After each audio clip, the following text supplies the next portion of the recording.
Trouble at the mill. Oh, no. Well, Old Crossbean's gone out to school and settle. What on earth does that mean? I don't know. Mr. Wentworth just told me to come in here and say that there was trouble at the mill, that's all. I didn't expect a kind of Spanish Inquisition. Nobody expects the Spanish Inquisition. Oh, I didn't expect the Spanish Inquisition. My one and only prayer is that someday you care. My hopes, my dreams come true. My one and only you.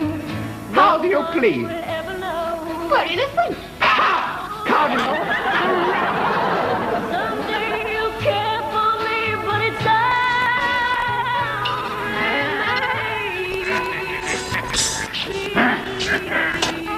Confess the heinous sin of heresy. Reject the works of the unjust. 2 last chances.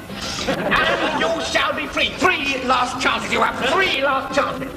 my life I give. Poker with the soft cushions. Confess. Put her in the comfy chair.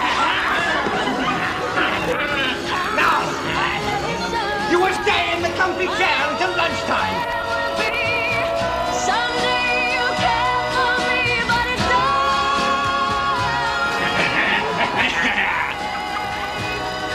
Confess! Confess! Confess! I confess! Not you!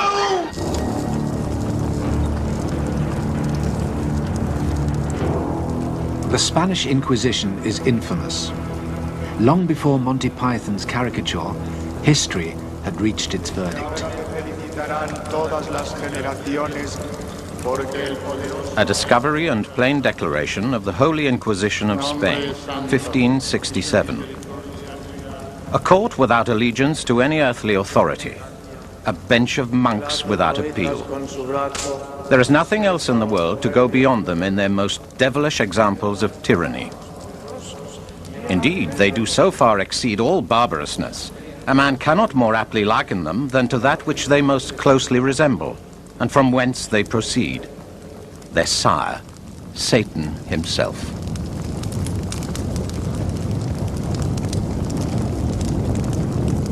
Four centuries of condemnation have made the Spanish Inquisition a byword for cruelty, terror, and tyranny. But this image is false, a distortion disseminated 400 years ago and accepted ever since.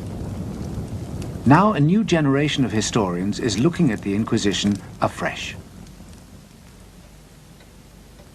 Every one of the cases that came before the Spanish Inquisition during its 350-year history had its own file. These files, gathered together from sources such as this library in Salamanca, are being properly studied for the first time. I think our views of the Inquisition had been changed largely by the opening up of the archives of the Inquisition. They had everything on tape, as it were, hidden away in their archives. And we can go there, calculate, put it all on computer, and arrive at very firm statistics about its activity. And so all of this has opened wide the debate about the Inquisition, and has also demolished totally the previous image, which all of us had. The files are detailed and exhaustive. The Inquisition kept its activities secret from the outside world, but its clerks wrote down every detail in the confidence that their records were for the eyes of the Inquisition only. The huge task of sifting this material, previously scattered throughout Spain, daunted earlier generations. Systematic analysis is only just beginning, but already a very different version of the Spanish Inquisition can be brought to light. The Spain that gave birth to the Inquisition in the 15th century was barren and isolated on the fringe of Europe, half of its land unproductive, half barely sustaining a meager living, a monotonous, burning plain.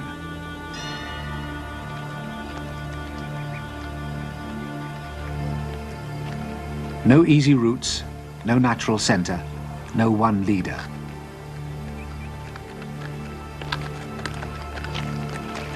Spaniards could only dream of Hispania, the country that had been united during the days of the Roman conquest. All that was to change.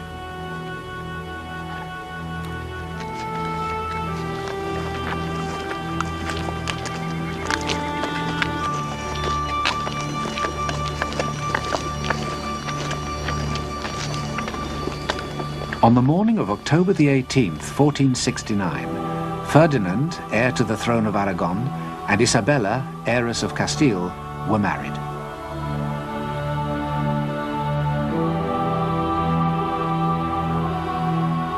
Their wedding ended centuries of rivalry between the two Spanish kingdoms and would unite the country.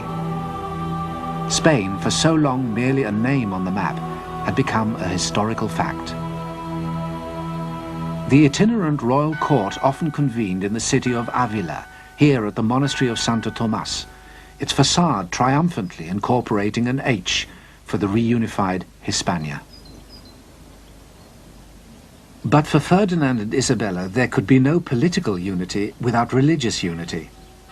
They were called the Catholic kings and vowed to rule a Catholic Spain. Pressure was exerted on Spain's large Jewish population to convert. Many did. But traditional Christians were suspicious that these conversos were practicing their former religion in secret.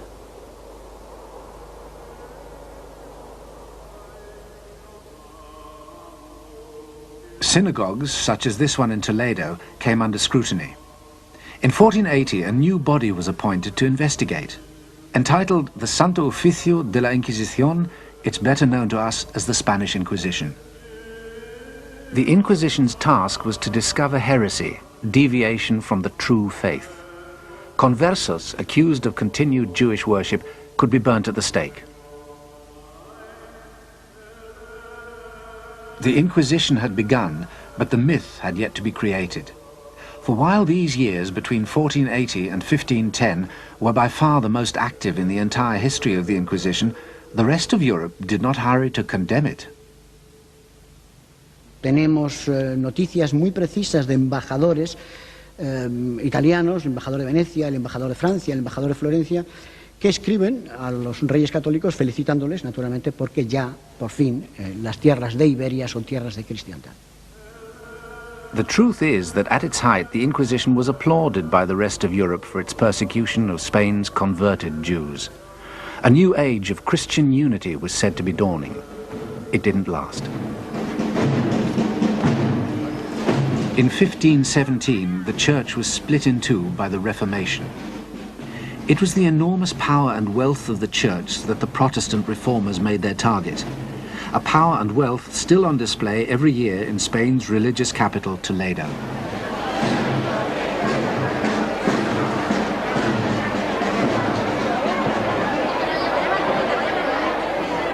Until then, priests had been the unquestioned mediators between God and the sinful world, essential to salvation.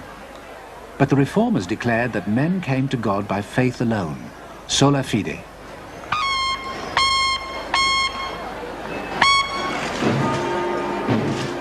In turmoil, the Church went on the offensive. The Church's champion, defender of the faith, was Charles V, the Holy Roman Emperor. As leader of the Habsburg dynasty, he also commanded the most powerful armies in Europe.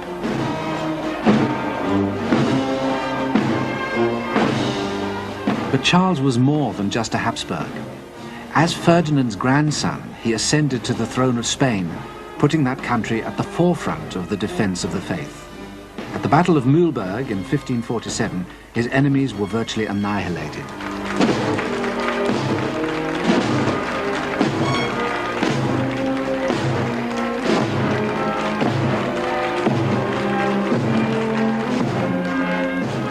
Routed on the battlefield, the reformers attacked elsewhere. Where the Church had the sword, the reformers had the printing press.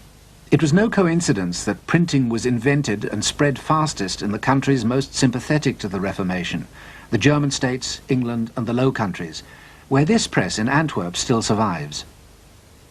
With their new technology, the Protestants could fight a different kind of war.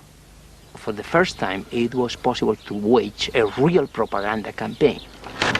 This is what the enemies of the Spanish Habsburgs did, very skillfully.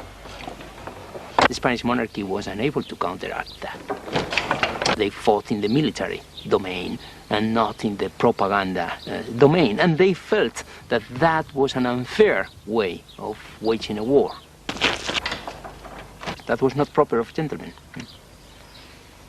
Gentlemen fought with weapons, not with leaflets, not with ideas. This scum of barbarians, this mongrel generation, Spain, is and ever hath been the sink, the puddle, and filthy heap of the most loathsome, infected, and slavish people that ever lived. Their more than tigerish cruelty, their lustful and inhumane deflowering of their matrons, wives, and daughters, their matchless and sodomitical ravishings of young boys, which these demi-barbarian Spaniards have committed. Within a year of the Battle of Mühlberg, a stream of anti-Spanish invective began to pour off the printing presses of the Reformation. But the polemic needed a focus. It found one in the body expressly designed to uphold the Catholic faith, the Inquisition. A myth was in the making.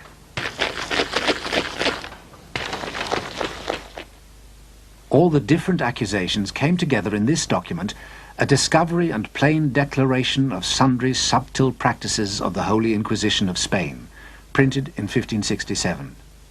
Within the year, it was translated into English, French, Dutch, and German.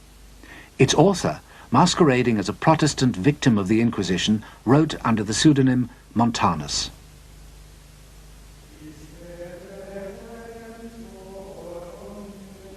By identifying with the victim, Montanus brought the supposed horrors of the Spanish Inquisition vividly alive. It is his work which introduced to the world an image of the Inquisition which has persisted ever since. These tormentors are wholly arrayed all over from the top of their heads to the soles of their feet in a suit of canvas, like the apparel that the devils in stage plays do use, and all to this end, to make the poor soul more afraid in body and mind to see one torment him in the likeness of a devil.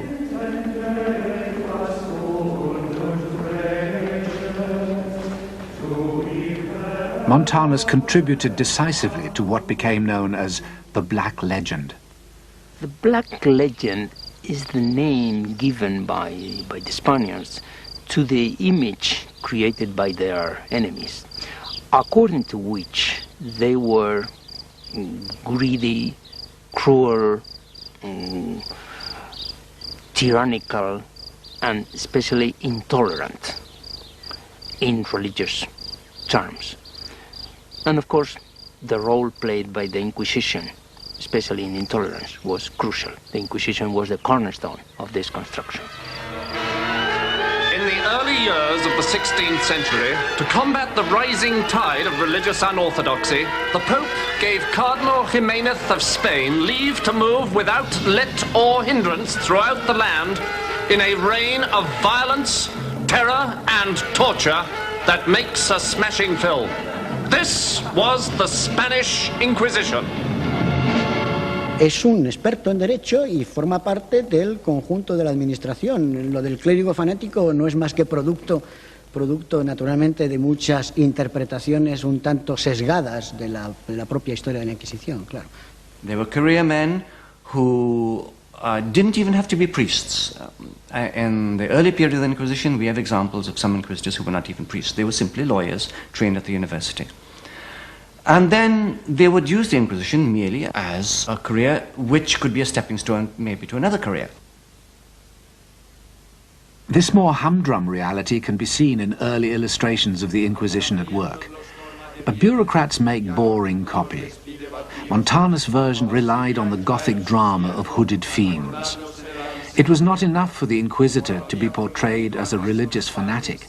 He had to have a further interest: torture.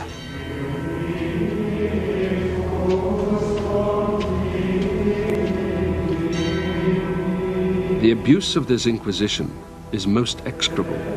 If any word shall pass out of the mouth of any, they command him to be taken and put into a horrible prison.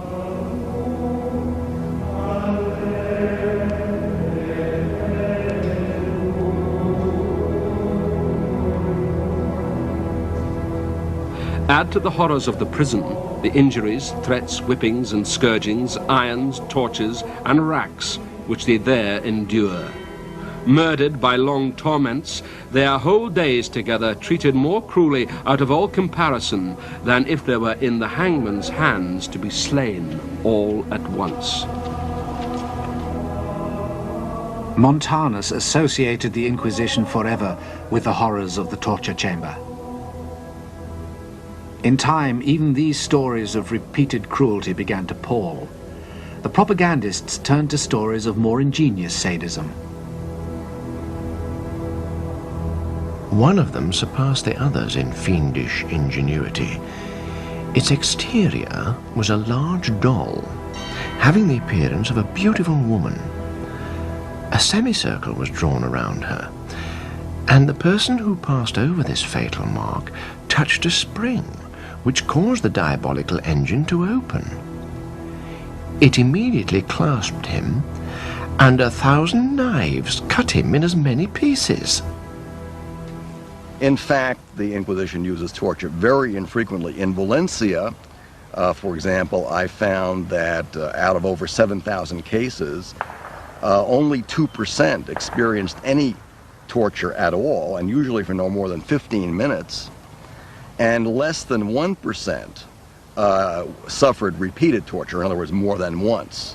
I found no one suffering torture more than twice. We find, comparing the Inquisition, merely within Spain with other tribunals, that the Inquisition used torture less than other tribunals. And if we compare the Inquisition with tribunals in other countries, we find that the Inquisition has a virtually clean record in respect to torture.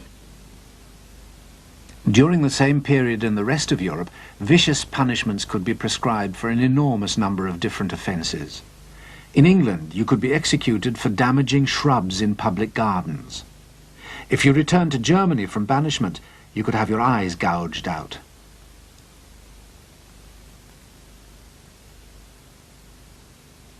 In France, you could be disemboweled for sheep stealing. The Inquisition used none of these methods. They had a rule book, the Instrucciones, which specified what could and could not be done. Those breaking the rules were sacked. So the Inquisition did not, as alleged, roast their victims' feet, or brick them up to languish for all eternity, or smash their joints with hammers, or flail them on wheels.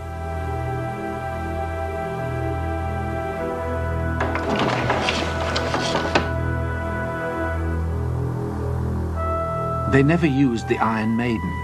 This Iron Maiden, one of only a few examples to survive, was built in Germany. The Inquisitors didn't ravish their female victims, although a rich and undeniably popular tradition suggests that they did.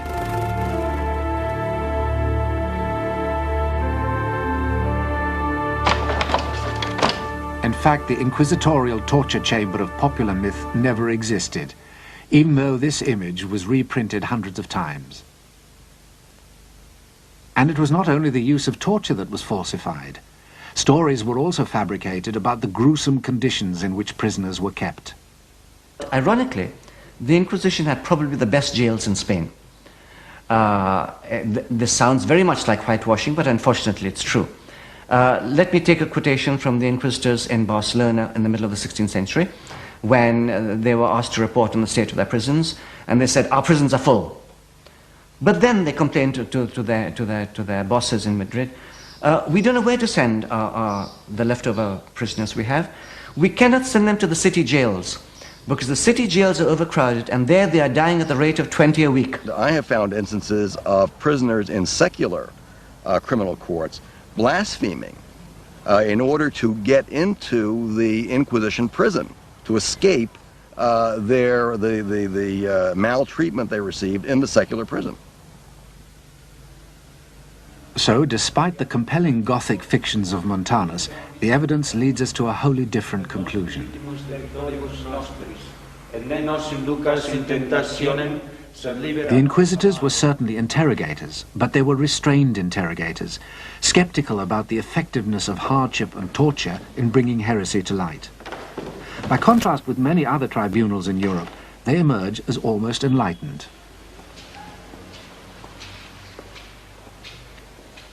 El caso más singular, por ejemplo, es el caso de la brujería.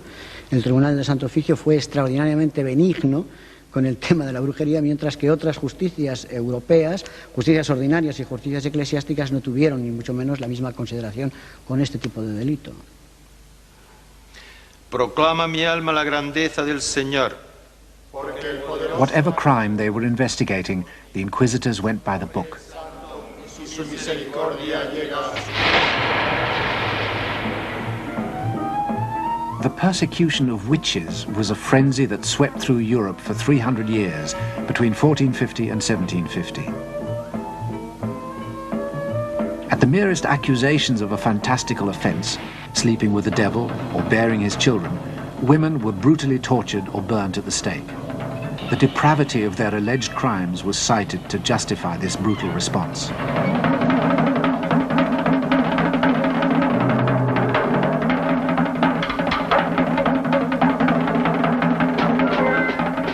One tribunal took a different approach. Remember that the inquisitors were university lawyers, and lawyers look for evidence. So when the inquisitors looked for evidence of witchcraft, they said, okay, so this woman has killed a baby. Where is this baby? How many babies have died? And so on and so forth. And as they went through looking for the evidence, they found no evidence because, of course, witchcraft was, we may presume, an imaginary offense.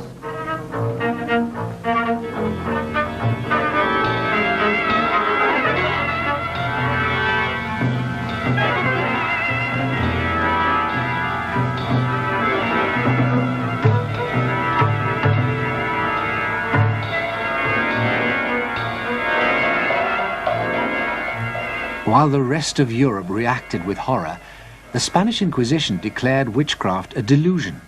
No one could be tried, let alone burned for it. But it was the Spanish Inquisition that came to symbolize the ruthless persecution of heresy. Why? Because by the 1560s, Spain was more than just a power. It was a superpower. Its fitting symbol, the new royal palace, a 16th century pentagon built in the hills above Madrid, El Escorial.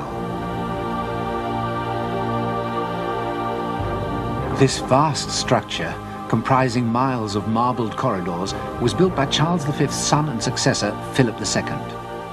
Under Philip, Spain completed its rise within less than a century from isolation and obscurity to the domination of Europe.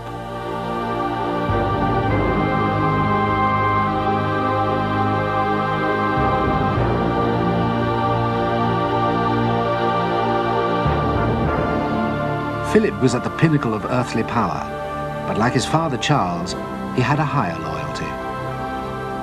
Before suffering the slightest damage to religion in the service of God, I would lose all my estates and 100 lives if I had them, because I do not wish nor do I desire to be the ruler of heretics.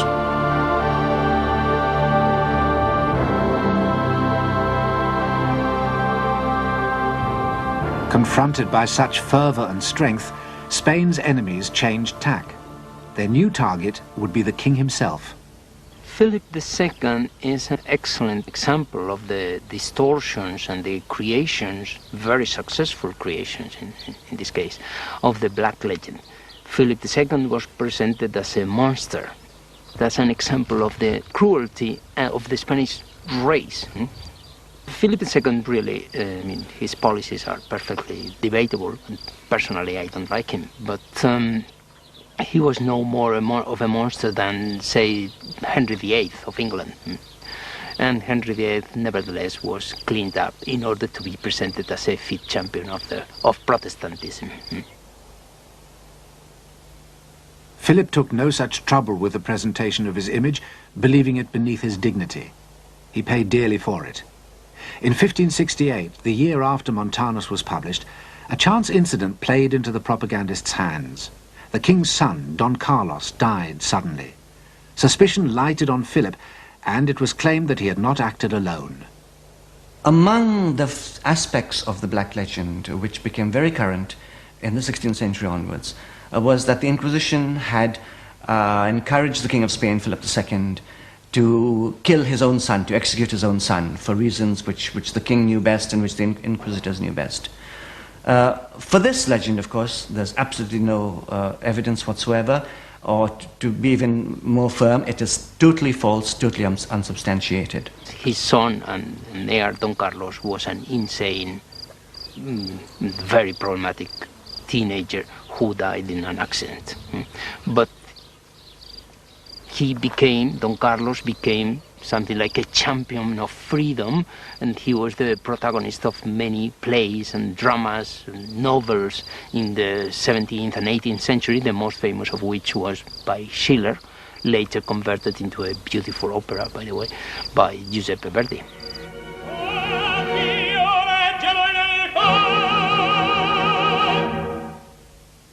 In Verdi's opera, Don Carlos declares before God his allegiance to Flanders, a Habsburg province ruled by his father the king, but with strong Protestant sympathies and by now seeking its independence.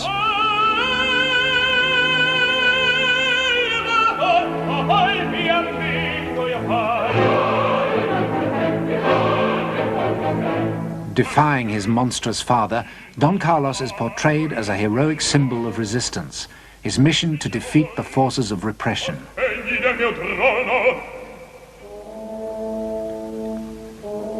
The next act opens with the king in an agony of doubt. Alone in his chambers at night, he ponders how to punish his errant son.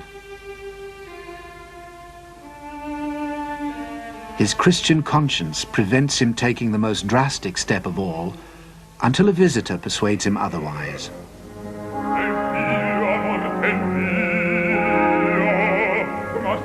The Grand Inquisitor, portrayed as an old blind man, listens as the king pours out his anguish. Then, through his uncompromising arguments, the Inquisitor gradually overcomes the king's reluctance and persuades him to kill his son.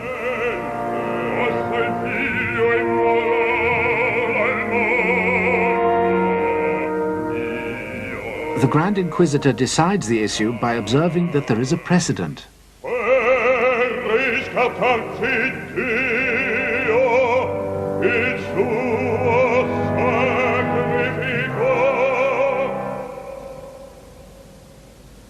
The opera is fiction from start to finish, and the most influential distortion concerns the Inquisition, which can come and go as it pleases here in Philip's private quarters at El Escorial, a malign spectral presence feared even by the king, and manipulating affairs of state from behind his throne.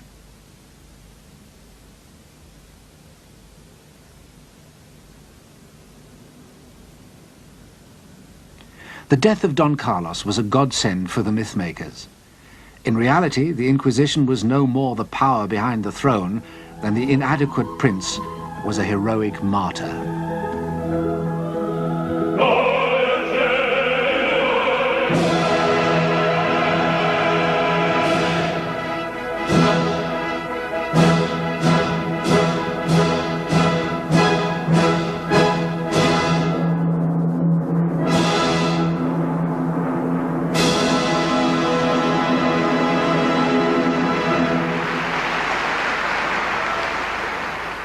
It was not that the Inquisition was without influence. The showpiece displays of its status were grandiose occasions held in the main squares of the cities, such as this one in Madrid. These ceremonies, where heretics were sentenced, were known as acts of faith.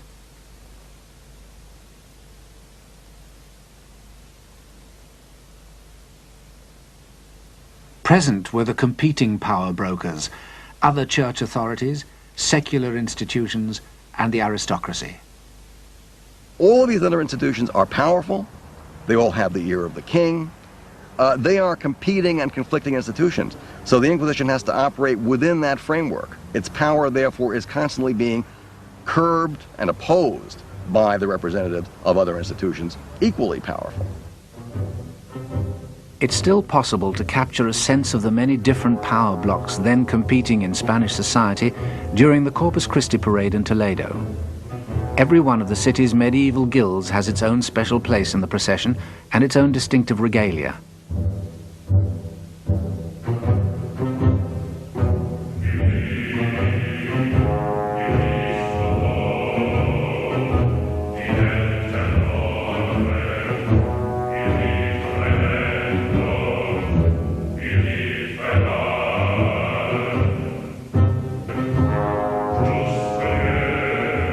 Such limitations, however, were as nothing compared to the difficulties encountered by the Inquisition outside the city walls.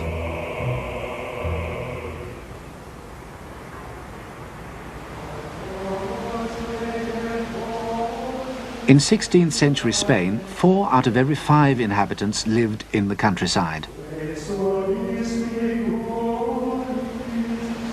The Inquisition was divided into 20 tribunals.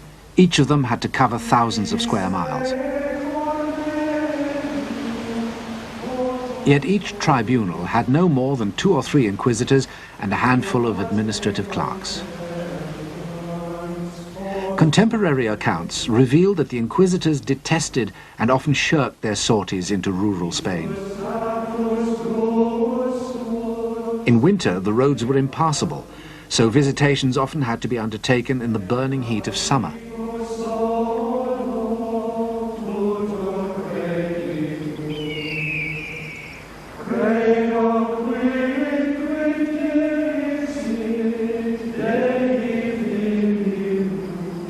A letter from a village priest in 1562 is typical.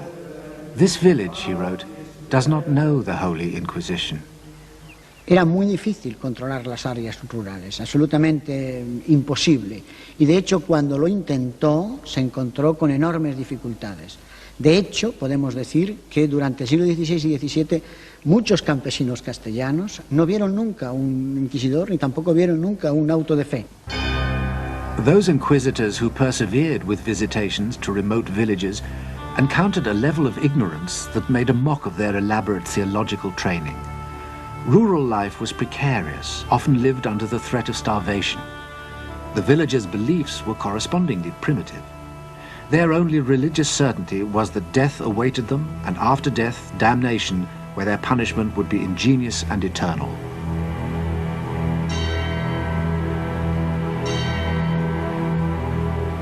But the gulf between the Inquisition and rural Spain was even deeper than appeared at first sight.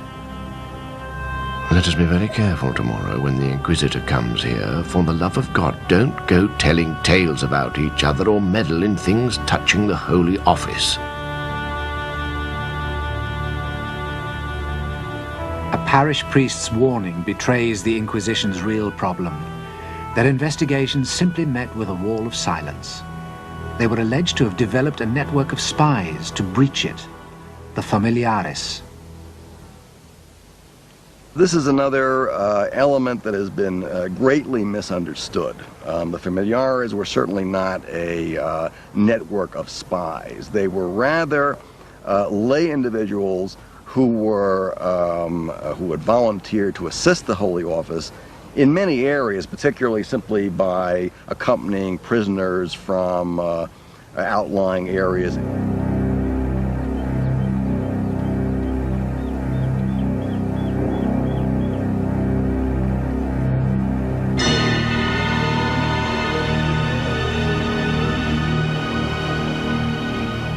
The least credible parts of the myth of the Inquisition, I suppose, are those relating to its image as being a super omnipotent institution capable of controlling the thoughts and minds of people. These inquisitors had no power to control society in the way that many historians have imagined that they had. They had no power, they had no function, they didn't have the tools to do the job. And we, in falsifying the image, have given them the tools which have never existed. Powerless in the country, overshadowed in the city, the real Inquisition is scarcely recognizable from its myth. But it is Verdi's vision which persists of an Inquisition which can command a king and force a subject people to kneel in fear before it.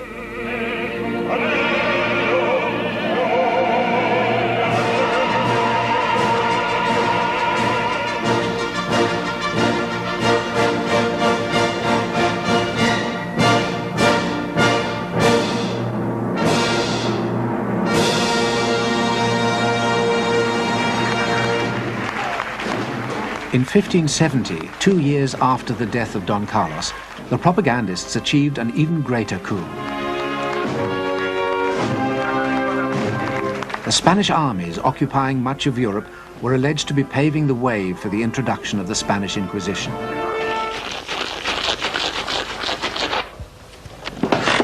A document, now proved a forgery, was circulated.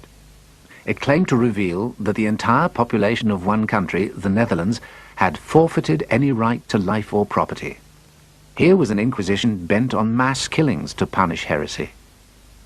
It's when we look at the figures for executions, only dealing with executions as distinct from the psychological impact of the Inquisition, that we come up against a very remarkable fact, namely that in 16th century Spain, and dealing only in terms of Protestant heresy, fewer people died for heresy in Spain than in any other Western country.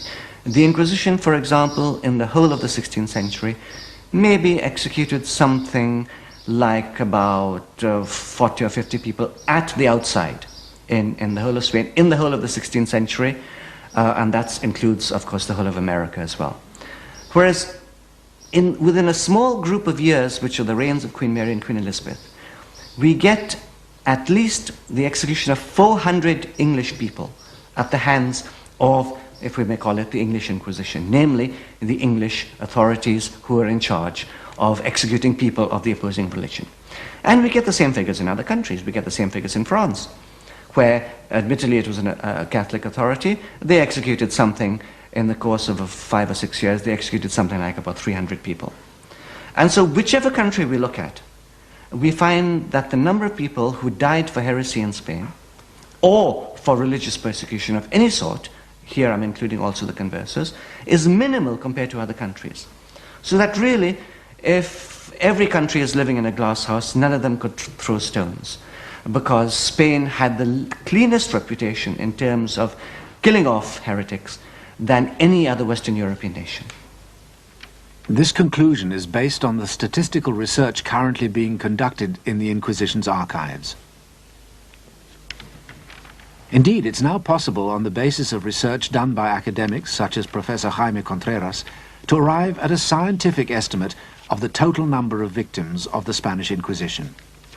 Y podemos decir que la actividad procesal del tribunal fue menor, mucho menor que la que anteriormente se había dicho. El número de víctimas del Tribunal del Santo Oficio durante los 350 años de su actividad no varió entre los 3.000 y las 5.000 personas.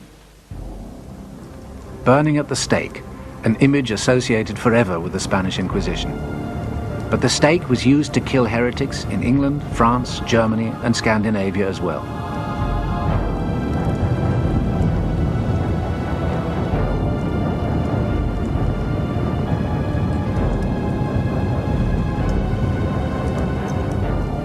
Across the whole sweep of early modern Europe, heresy was hunted down and punished. But the virulence with which the other countries of Europe approached their task of burning heretics is a story seldom told.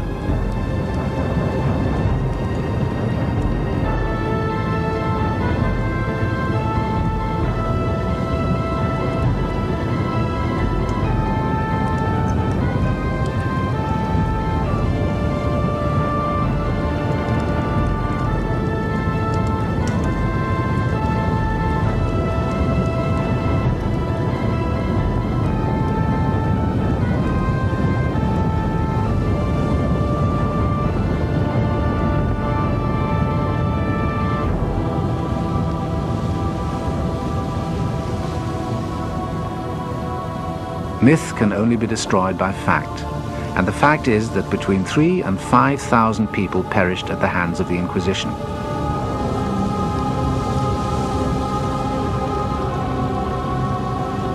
During that same period, as many as 150,000 witches alone were burnt at the stake for heresy in the rest of Europe.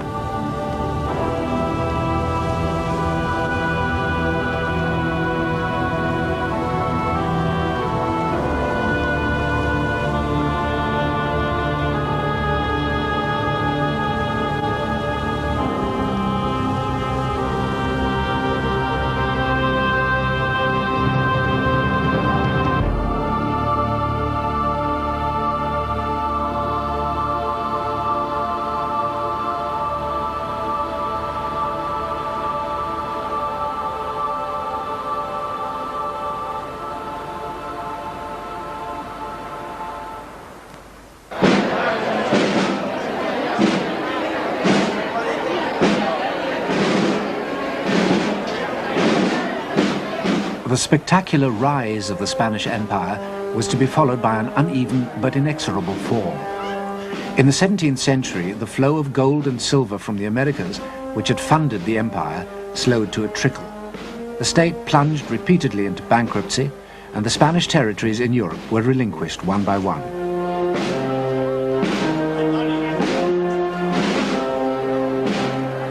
Their armies no longer marched unmatched across Europe.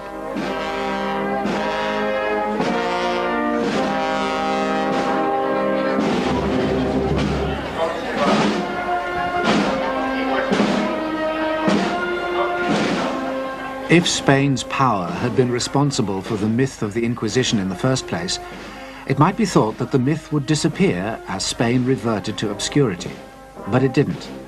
Instead, the Inquisition, a versatile scapegoat, was promptly blamed for Spain's decline as a land as well.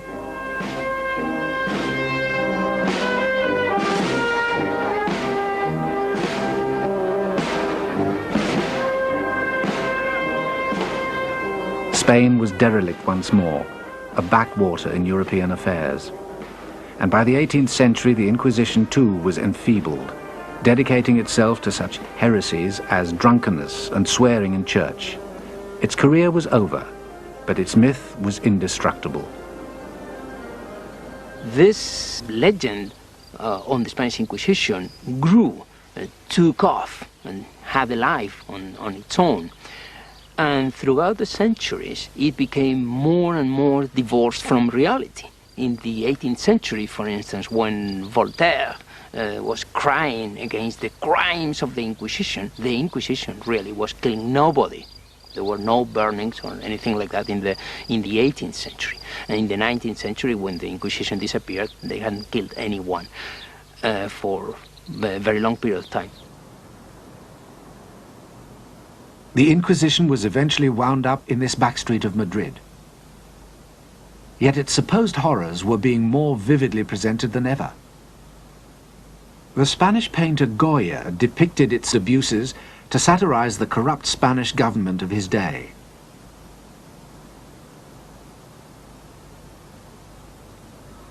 The now defunct Inquisition could be turned by Dostoevsky to criticize the despotic governments of the Tsars in distant Russia. As a myth, the Inquisition was becoming a shorthand not just for religious fanaticism, but for the repression, injustice and terror that the powerful states of a new modern Europe inflicted on their subjects everywhere. And for that incarnation of the myth of the Inquisition, the 20th century had a special use.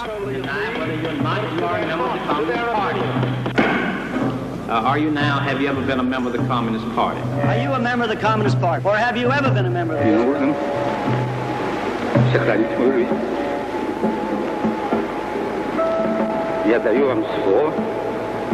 I ask you again, are you now, or have you ever been a member of the Communist Party?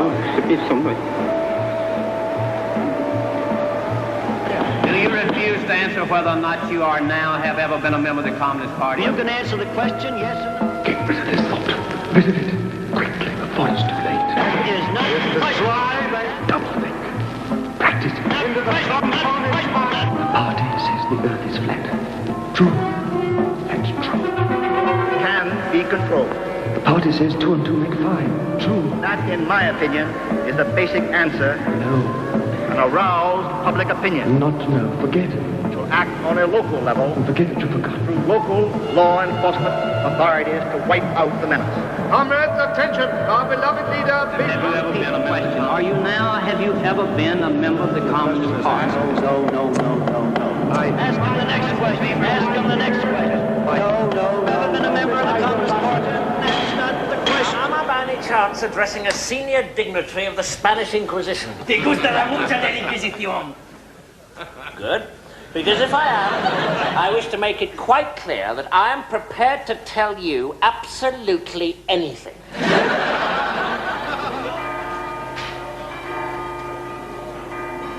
National stereotypes fulfill very complex functions. On the one hand, they simplify reality. And reality is too complex for the human mind, and we all love simplifications. So, on the one hand, they are useful in that sense, although they, of course, falsify reality.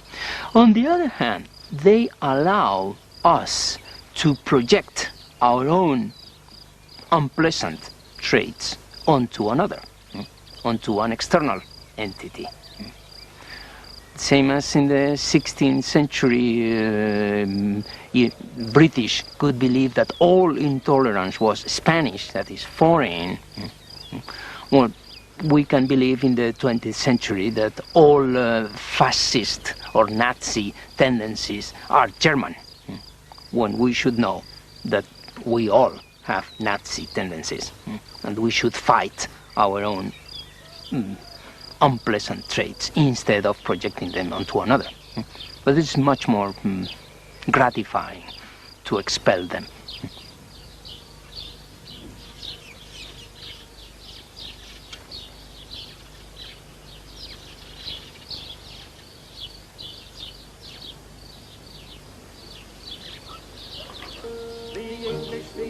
The English are best. I wouldn't give talents for all of the rest.